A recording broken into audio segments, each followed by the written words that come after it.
라는 제목으로 우리 하나님의 말씀을 증거하겠습니다.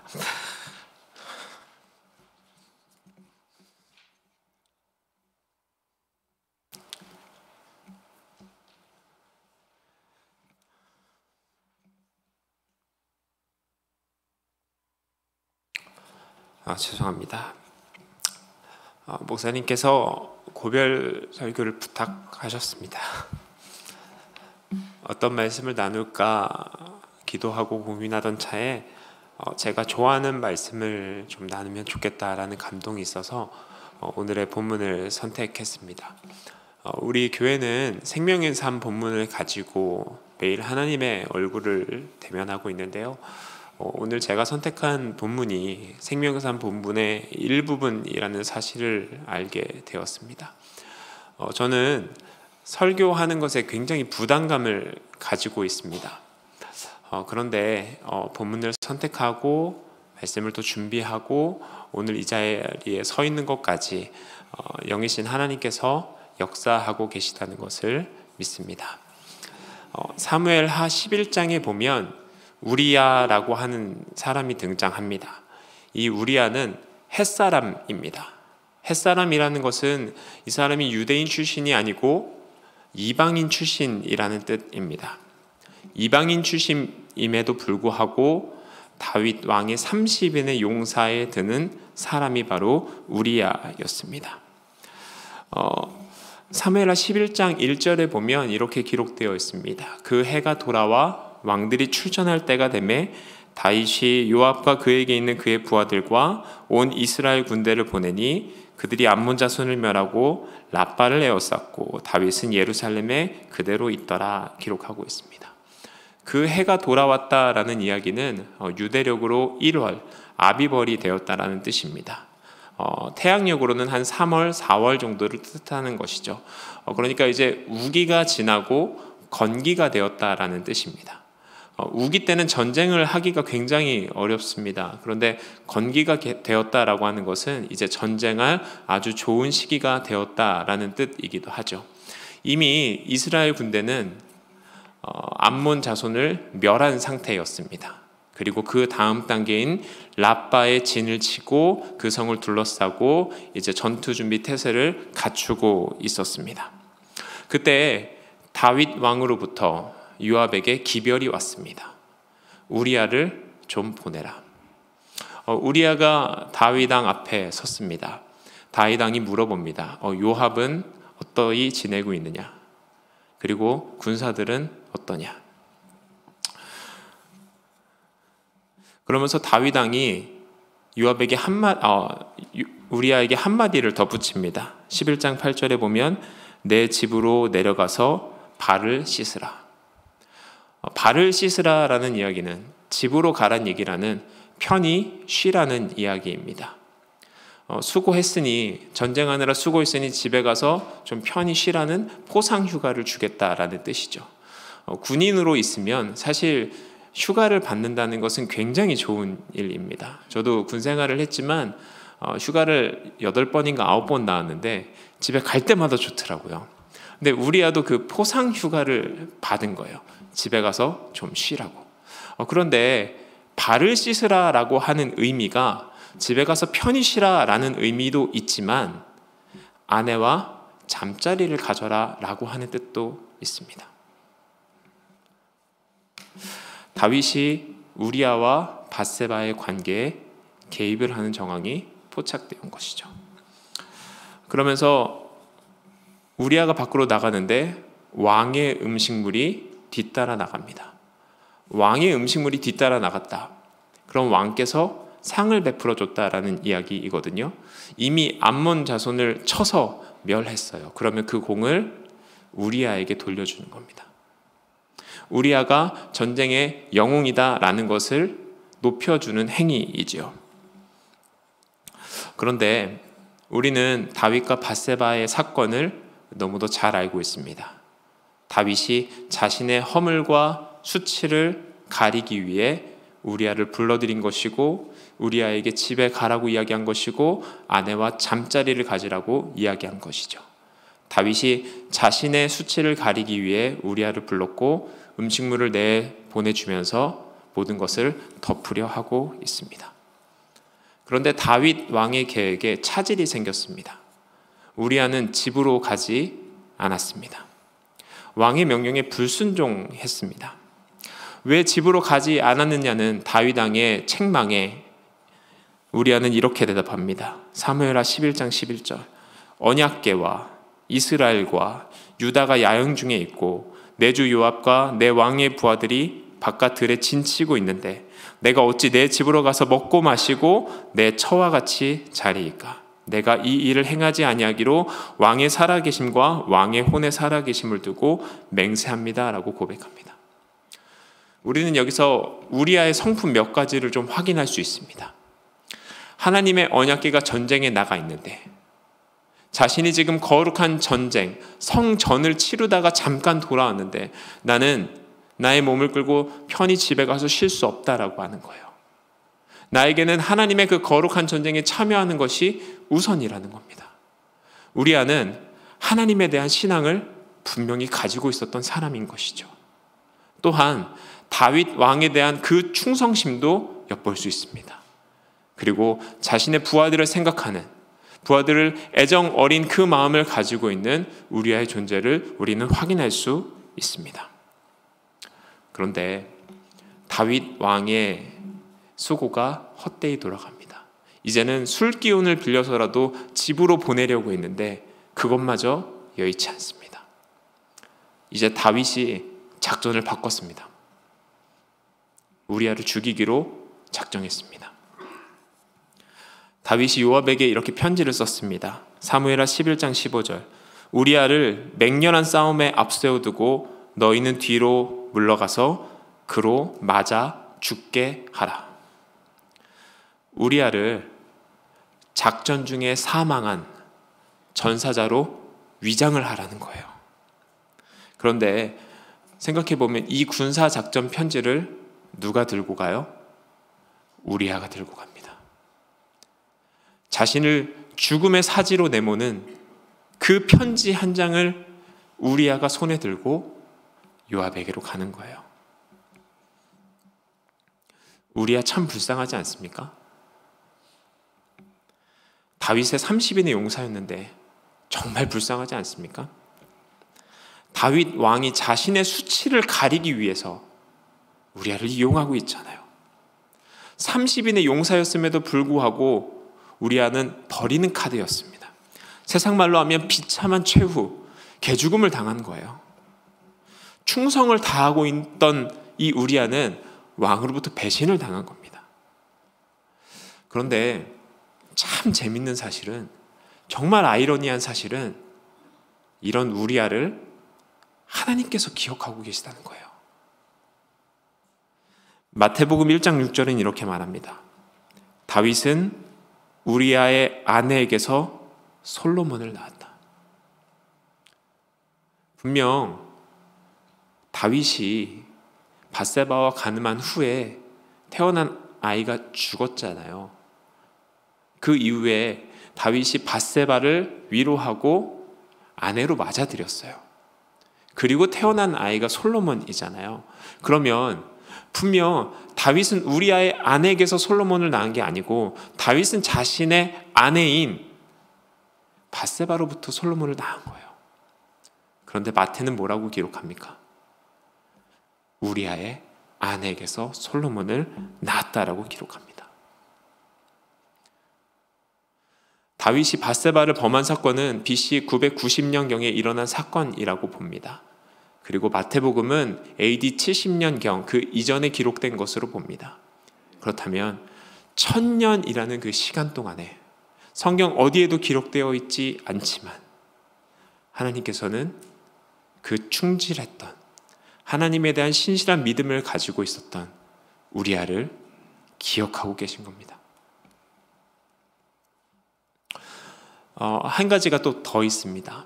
다윗 왕이 죄악 중에 출생한 아기가 죽고 나고 그리고 이제 새로 태어난 아이가 솔로몬이잖아요. 그 솔로몬의 이름은 다윗 왕이 직접 지어진 이름입니다. 평화라는 이름의 뜻을 가지고 있죠. 그런데 다윗 왕을 책망했던 나단 선지자가 다시금 와서 그의 이름을 이렇게 불러줍니다. 사무엘하 12장 25절. 선지자 나단을 보내 그의 이름을 여디디아라 하시니 이는 여호와께서 사랑하셨기 때문이더라. 이 여디디아라고 하는 이름이 여호와께 사랑을 받은 자라는 뜻입니다. 생각해보면 다윗의 이름의 뜻도 beloved, 사랑받는 자입니다. 똑같은 이름을 여호와께서 솔로몬에게 붙여주십니다. 여러분, 그럼 이 이름을 누구를 위해서 붙여주신 걸까요? 1차적으로는 다윗입니다. 다윗이 자신의 잘못을 깨닫고 하나님 앞에 돌이켰을 때, 하나님 앞에 회개했을 때 하나님께서 그 회개를 받으셨다라고 하는, 그래서 내가 너를 사랑한다라는 고백과 함께, 그리고 다윗과 맺으셨던 그 신실한 언약을 계속해서 이행해 나가시겠다는 하나님의 증표이기도 합니다. 하지만 그 이면에는 남편을 잃었던 밧세바를 위로하시는 하나님의 모습인 것이죠. 또한 우리아를 사랑하셨다라고 말씀하시는 그 하나님의 음성인 것입니다. 여러분, 신앙과 믿음으로 한 걸음 한 걸음 나갔던 그 우리아를 하나님께서는 기억하시고 위로하시고 높여주시고 세워주십니다. 제가 우리 교회가 지나온 역사 이야기를 들었을 때 정말 많은 것들이 감동이 되었지만 그 중에 한 가지 특별히 감동된 것이 있었습니다. 이 건물이 아니고 다른 건물을 사용하고 있을 때에 너무 많은 분들이 오시다 보니까 공간이 협소해서 건물을 이전할 수밖에 없는 상황이 되었다고 들었습니다. 근데 그때에 의견이 조금 맞지 않아서 이제껏 성도님들의 피와 땀으로 하나님 앞에 드렸던 그 헌금을 모든 것을 다 포기하고 나왔다라는 이야기를 들었습니다. 우리 교회는 세상의 방법을 택한 교회가 아닙니다. 법적 분쟁하면 그 돈 찾아올 수 있습니다. 싸우면 이길 수 있습니다. 그런데 세상의 방법대로 하지 않고 하나님의 방법대로 억울하지만, 황당하지만, 겪지 않아도 되는 일이지만 그 일을 견뎌냈습니다. 우리가 세상에 살면서 억울한 일 참 많잖아요. 특히 사업하시는 분들 하루 만에 막 계약이 틀어지고 말도 안 되는 이유를 갖다 붙이면서 계약금 깎고 그런 일들 비일비재하잖아요. 일하다 보면 말도 안 되는 거 가지고 시비 걸고 어려운 상황 만들고 계속해서 일을 해야 되나 말아야 되나 그 생각까지 하게 만드는 그런 상황들이 너무나 많잖아요. 교회도 마찬가지잖아요. 교회 안에서 내가 생각하지 못했던 것들, 황당한 일들, 겪지 않아도 되는 일들을 막 겪을 때도 있어요. 여러분, 그럴 때 어떻게 하세요? 억울한 일은요, 감당할 수 있으니까 하나님께서 허락하시는 겁니다. 우리가 감당하는 것이 아니고 하나님께서 감당하실 수 있기 때문에 허락하시는 겁니다. 우리야 얼마나 억울했겠어요? 우리아가 몰랐을까요? 다윗 왕이 자신에게 했던 수많은 정황들이 있는데 우리아가 과연 그 사실을 몰랐을까요? 마지막 때까지 다 퇴각을 외쳐야 하는 시점이라는 것을 분명 알고 있었을 텐데 퇴각을 외치지 않고 버티고 버텼던 우리아가 주변을 둘러보니 자신과 자신의 부하 몇 사람만 남은 모습을 보았을 때 우리아가 과연 그 사실을 몰랐을까요? 우리아의 이름의 뜻은 하나님은 빛이시다입니다. 우리가 참 좋아하고 사랑하는 말씀 시편 119편 105절에 보면 주의 말씀은 내 발의 등이요 내 길의 빛이니이다 라고 고백합니다. 주님께서 우리를 인도하시는 그 길이 억울한 길일 수도 있어요. 가고 싶지 않은 길일 수도 있습니다. 세상에서는 왜 그런 선택을 하냐고, 왜 좁은 길로 가냐고,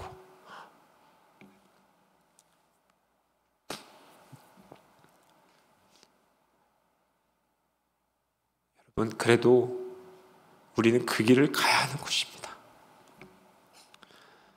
하나님의 말씀에 귀 기울이고 과연 하나님께서 우리를 어디로 인도하고 계신지, 우리가 가고 있는 그 길을 어떻게 비추신지를 날마다 바라보면서 우리가 이해할 수 없는 그 길이라 할지라도 우리는 한 걸음씩 한 걸음씩 나아가야 합니다. 예수님께서 십자가를 지셨습니다. 죄가 없으신 분이신데 십자가를 지셨습니다. 십자가를 담당하지 않으셔도 되는데 대속의 죽음을 받아들이셨습니다. 그리고 예수님께서 십자가에서 말씀하십니다. 다 이루었다. 하나님께서 주신 그 사명, 그리고 자신이 이 땅 가운데 걸어가시면서 자신이 받았던 그 소임을 완수했다라는 고백입니다. 말씀이 육신이 되어 우리 가운데 거하셨고 말씀 자체이신 그분께서 그분의 삶과 고백이 우리들의 삶과 고백이 되어야 할 줄 믿습니다. 오늘의 본문은 제가 너무 좋아하는 말씀입니다. 종은 주인의 일을 대신합니다. 종은 밭을 갈고 양을 치고 돌아와서도 쉬지 못합니다. 주인이 명하면 또 움직여야 합니다. 배고플 때 먹을 수 없고 쉬고 싶을 때 쉬지 못합니다. 일하고 싶지 않을 때에도 일을 해야 하고 하고 싶지 않은 일도 해야 합니다. 그것은 종이 감당해야 하는 몫입니다. 명한 대로 하였다고 종에게 감사하는 주인은 세상에 아무도 없습니다. 우리는 예수님의 말씀을 받은 자들입니다. 우리는 예수님의 말씀대로 살아가야 하는 존재들입니다. 말씀대로 사는 것이 당연한 것입니다. 하지만 사람은 누구나 인정받고 싶어 하는 욕구가 있습니다. 칭찬받고 싶고 남에게 인정받고 싶고 높임을 받고 싶어 합니다. 하나님의 말씀대로 행하고 나면 그때는 하나님의 은혜라 고백하지만 시간이 조금 지나면 누군가가 나를 좀 알아봐줬으면 좋겠고 누군가가 나를 좀 세워줬으면 좋겠고 누군가가 나를 좀 격려해줬으면 좋겠다라고 생각합니다. 그런데 하나님의 말씀은 그렇지 않습니다. 마땅히 해야 할 일을 한 것뿐이다. 하나님의 일을 감당하다 보면 억울한 일 당할 때가 참으로 많습니다. 하나님의 말씀대로 행할 때 난관에 부딪힐 때도 참으로 많습니다. 하나님의 사명을 이루기 위해 백방으로 노력하지만 아무것도 이루지 못하고 수포로 돌아갈 때도 허다합니다. 어찌 보면 복음 때문에 생명이 위태로울 수도 있습니다. 그런데 그것은 마땅히 해야 할 일입니다. 억울하고 분하고 참을 수 없는 일이라 할지라도 하나님의 말씀대로 그 길을 걷는 자를 하나님께서는 기억하시고 그 사람을 높이십니다. 당부의 말씀을 끝으로 말씀을 마치려고 합니다. 제가 저에게 하는 이야기입니다. 제가 주님 앞에 섰을 때에 꼭 드리고 싶은 고백이 하나 있습니다. 그것이 오늘 본문 10절의 고백인데요. 저는 무익한 종입니다. 해야 할 일을 한 것뿐입니다. 여러분, 이 고백을 입술의 고백만이 아닌 삶의 고백으로 드리고 싶습니다. 마땅히 해야 할 일을 하고 생색내는 자가 되고 싶지 않습니다. 억울한 일을 당해도 주님께서 기억해 주시면 그것으로 족한 고백을 드리고 싶습니다. 여러분, 제가 그러한 사람이 될 수 있도록 기도해 주십시오. 그리고 또한 성도로 살아가는 저와 여러분들이 마땅히 그 길을 가야 함도 기억해 주시고 그 길을 함께 걸어가시기를 바랍니다. 에베소서 2장 10절은 말합니다. 우리는 그의 만드신 바라 그리스도 예수 안에서 선한 일을 위하여 지으심을 받은 자니 이 일은 하나님이 전에 예배하사 우리로 그 가운데서 행하게 하려 하심이라. 주님의 일을 감당할 때 어떠한 일을 만나도 선한 일입니다. 우리는 단지 주님의 말씀대로만 행하면 됩니다. 상황이 이해되지 않는다 할지라도 그것이 우리를 비천한 상황 가운데 몰아넣는다 할지라도, 사람들이 반대한다 할지라도, 억울한 누명을 쓴다 할지라도 주님의 말씀에 온전히 순종하는 것이 우리의 삶이 되어야 합니다. 주님의 말씀에 온전히 순종하고 마땅히 할 일을 한 것뿐입니다. 이 고백을 주님 앞에 올려드리시는 저와 여러분들이 되시기를 예수님의 이름으로 축원드립니다. 우리 좀 같이 기도하겠습니다. 이 삶의 고백을 주님 앞에 드리는 한 사람이 될 수 있도록 우리 함께 기도하십시다. 선한 일에 합당한 자로 쓰임받을 수 있도록, 죽음이 눈앞에 있다 할지라도 우리의 길을 비춰주시는 그 주님의 말씀을 의지하며 그 순례의 길을 갈 수 있도록 우리 함께 기도하십시다. 주님 앞에 섰을 때에 주님, 마땅히 하여야 할 일을 한 것뿐입니다 라는 고백을 드릴 수 있는 저와 여러분들이 될 수 있도록 우리 다 같이 주님 앞에 기도하며 나아가겠습니다. 함께 기도드리시겠습니다.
사랑의 하나님, 감사드립니다.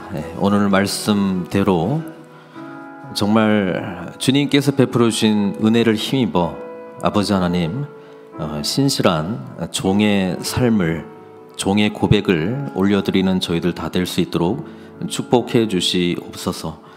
때로는 이해 못하고, 때로는 내가 보기에는 억울하고, 때로는 연약한 가운데 있을지언정 모든 것 함께 하시는 주님, 신실하신 주님, 끊임없이 위로해 주시고 인도하시는 주님 의지하면서 믿음으로 승리하는 저희들 다 될 수 있도록 축복해 주시옵소서. 우리 박인수 목사님 말씀을 전하면서 이 말씀을 자신에게 선포했습니다.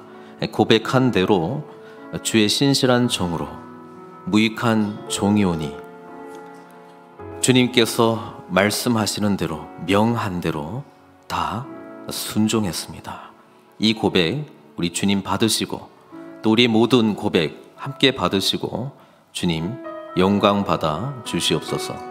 감사드리옵고 예수님의 귀하신 이름으로 기도드리옵나이다.